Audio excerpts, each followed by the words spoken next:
Këshilltarët e Bashkimit Demokratik për Integrim në komunën e Butelit dhe njëherë kanë kundërshtuar vendimin e shumicës së këshilltarëve Maqedonas për vendosjen e kryqit në këtë komunë. Vendimi sipas tyre është miratuar pa parimin e Badenterit dhe si till mund të nxjisë tensione ndëretnike. Ata kanë kërkuar publikisht nga kreu i komunës së Butelit dhe nga këshilltarët e partive maqedonase që seriozisht të rishqyrtohet ky vendim sipas tyre si anti-shqiptar dhe anti-islam. Nga ana tjetër, Bashkësia Islame në Maqedoni me ndinjat po i përcjell zhvillimet e fundit lidhur me iniciativën e ndërmarrë për vendosjen e një kryqi grandios në lagjen Butel të Shkupit. Thjesht jemi të habitur nga papërgjegjësia atyre që me aq lehtësi e kanë nisur këtë provokim të radhës, i cili po i shqetëson tej mase besimtarët musliman në tërë vendin. Aq më tepër po na habit fakti se pushteti qendror dhe një pjesë e mediave janë tërësisht indiferent ndaj këtij akti që prek thellë në raportet ndërfetare në këto kohë të një paqartësie politike që ka kapluar vendin, thuhet në deklaratën e Bashkisë Fetare Islame,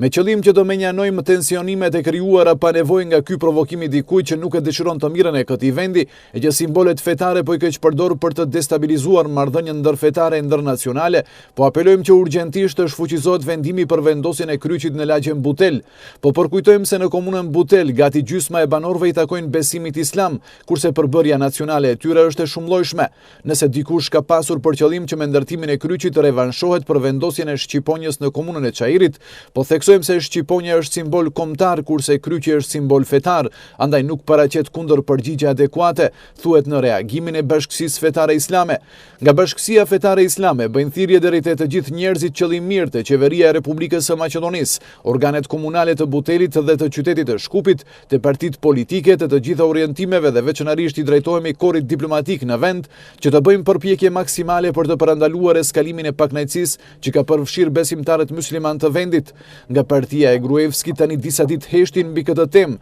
edhe pse komitetet partijake përmes mesazheve telefonike i kanë bërë thirrje antarësisë për pjesëmarrje sa më masive në aktin e nesërm të vendosjes së themeleve të kryqit në Butel.